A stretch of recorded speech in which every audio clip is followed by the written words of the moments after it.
ओम गम गणपते नमो नमः। श्री सिद्धिविनायक नमो नमः। अष्टविनायक नमो नमः। गणपति बप्पा मोरिया। ओम श्री गणेशाय नमः। आप समस्त श्रोतागण को संकष्टी चतुर्थी की ढेर सारी शुभकामनाएं। आज भगवान श्री गणेश जी की पूजा करने से आप सभी को मिलेगी सुख और समृद्धि का उपहार। तो आइए आज की वीडियो का आरंभ करते हैं। वीडियो प्रत्येक माह में आने वाली कृष्ण पक्ष की चतुर्थी को संकष्टी चतुर्थी कहा जाता है। यह व्रत माता पार्वती के पुत्र श्री गणेश जी को समर्पित है। इस दिन विधि विधान से भगवान श्री गणेश जी की पूजन अर्चना करने से समस्त मनोकामनाएं पूर्ण होती है। फाल्गुन माह की संकष्टी चतुर्थी को द्विजप्रिय संकष्टी चतुर्थी के नाम से भी जाना जाता है। आइए अब गणेश चतुर्थी की कथा का रसपान करते हैं। एक बार की बात है कि एक आदर्श राजा का राज्य था। वह राजा अत्यंत धर्मात्मा थे। उनके राज्य में एक भी सज्जन ब्राह्मण थे। उनका नाम था विष्णु शर्मा। विष्णु शर्मा के 7 पुत्र थे। वे सातों अलग अलग रहते थे। विष्णु शर्मा की जब वृद्धावस्था आ गई तो उसने सब बहुओं से कहा, तुम सब गणेश चतुर्थी का व्रत किया करो। विष्णु शर्मा स्वयं भी इस व्रत को करते थे। आयु हो जाने पर भी यह दायित्व वह बहुओं को सौंपना चाहते थे। जब उन्होंने बहुओं से इस व्रत को करने के लिए कहा तो बहुओं ने आज्ञा न मानकर उनका अपमान कर दिया। अंत में धर्मनिष्ठ छोटी बहू ने ससुर की बात मान ली। उसने पूजा के सामान की व्यवस्था करके ससुर के साथ व्रत किया और भोजन नहीं किया। ससुर को भोजन करा दिया। जब आधी रात बीती तो विष्णु शर्मा को उल्टी और दस्त लग गए। छोटी बहू ने मलमूत्र से खराब हुए कपड़ों को साफ करके ससुर के शरीर को धोया और पोंछा। पूरी रात बिना कुछ खाए पिए जागती रही।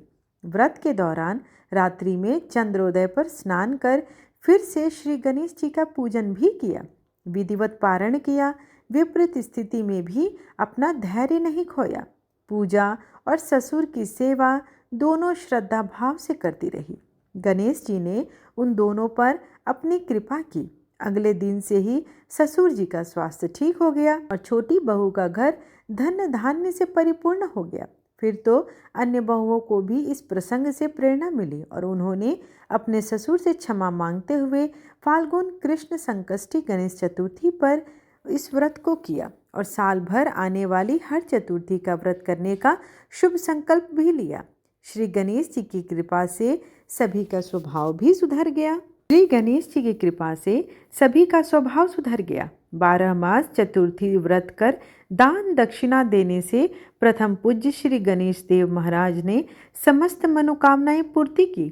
जन्म मृत्यु के पाप को नष्ट करके अंत में अपने दिव्य लोक में स्थान देते हैं। जय श्री गजानन, जय श्री गजानन। आइए भगवान श्री गणेश की एक और कथा का रसपान करते हैं। श्री गणेशाय नमः। एक समय की बात है कि विष्णु भगवान का विवाह लक्ष्मी जी के साथ निश्चित हो गया। विवाह की तैयारी होने लगी। सभी देवताओं को निमंत्रण भेजे गए, परंतु गणेश जी को निमंत्रण नहीं दिया गया। इसका कारण उन्होंने जो भी रखा हो कि भगवान गणेश जी आएंगे तो समस्त व्यवस्था गड़बड़ाएगी। अब भगवान विष्णु की बारात जाने का समय आ गया। सभी देवता अपनी पत्नियों के साथ विवाह समारोह में गए। उन सब ने देखा कि गणेश जी कहीं दिखाई नहीं दे रहे हैं। तब वे आपस में चर्चा करने लगे कि क्या गणेश जी को न्योता नहीं दिया गया? स्वयं गणेश जी ही नहीं आएंगे? तो सभी को इस बात पर आश्चर्य होने लगा। तभी सबने विचार किया कि भगवान विष्णु से ही इसका कारण पूछा जाए। भगवान विष्णु से पूछने पर उन्होंने कहा कि हमने गणेश जी के पिता भोलेनाथ महादेव को न्योता भेजा है। यदि गणेश जी अपने पिता के साथ आना चाहते हैं तो आ जाते। अलग से न्योता देने की कोई आवश्यकता भी नहीं है। दूसरी बात यह है कि उनको 1.25 मन मूंग, 1.25 मन चावल, 1.25 मन घी और 1.25 मन लड्डू का भोजन दिन भर में चाहिए। यदि गणेश जी नहीं आएंगे तो कोई बात नहीं, दूसरे के घर जाकर इतना सारा खाना पीना खाना भी तो अच्छा नहीं लगता। इतनी वार्ता कर रही थी कि किसी एक ने सुझाव दिया कि यदि गणेश जी आ भी जाएं तो उनको द्वारपाल बनाकर बैठा देंगे कि आप घर की याद रखना। आप तो चूहे पर बैठकर धीरे धीरे चलोगे तो बारात से बहुत पीछे रह जाओगे। यह सुझाव भी सबको पसंद आ गया तो विष्णु भगवान ने भी अपनी सहमति दे दी। होना क्या था, इतने में गणेश जी वहाँ आ पहुँचे और उन्होंने समझा बुझाकर घर की रखवाली करने बैठा दिया। बारात चल दी।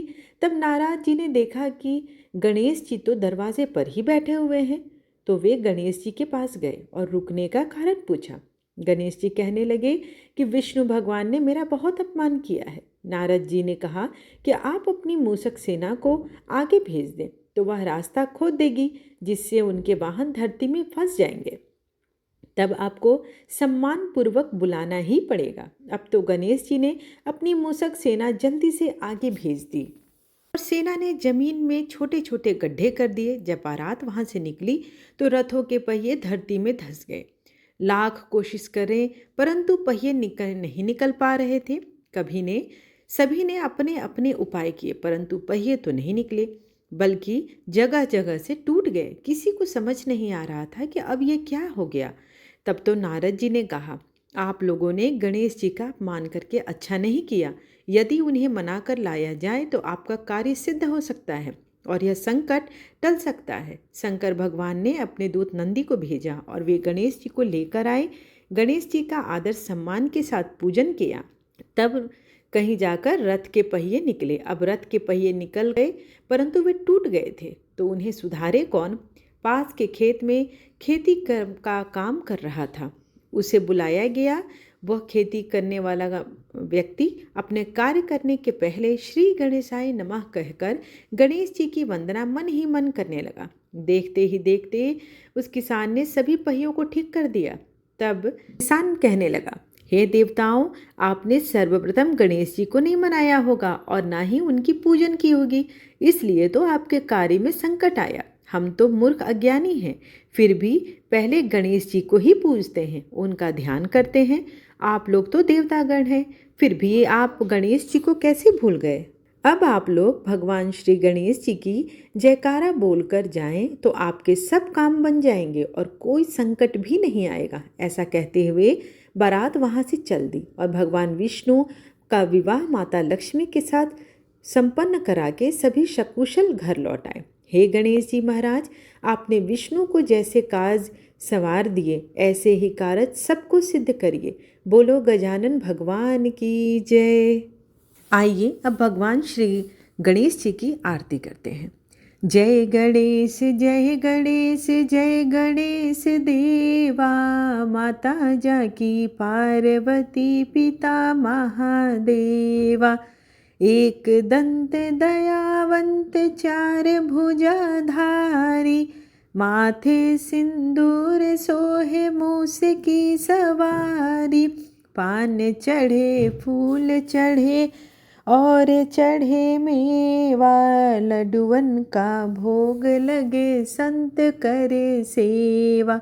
जय गणेश जय गणेश जय गणेश देवा, माता जाकी पार्वती पिता महादेवा। अंधन को आँख देत कोढ़िन को काया, बांझन को पुत्र देत निर्धन को माया। सूर्य श्याम शरण आए सफल कीज सेवा। जय गणेश जय गणेश जय गणेश देवा। दीनन की लाज रखो शंभु सुतवारी, कामना को पूर्ण करो जग बलिहारी। जय गणेश जय गणेश जय गणेश देवा, माता जाकी पार्वती पिता महादेवा। आज की वीडियो अगर आपको अच्छी लगी हो तो चैनल को लाइक शेयर एंड सब्सक्राइब करना बिल्कुल ना भूलें। धन्यवाद।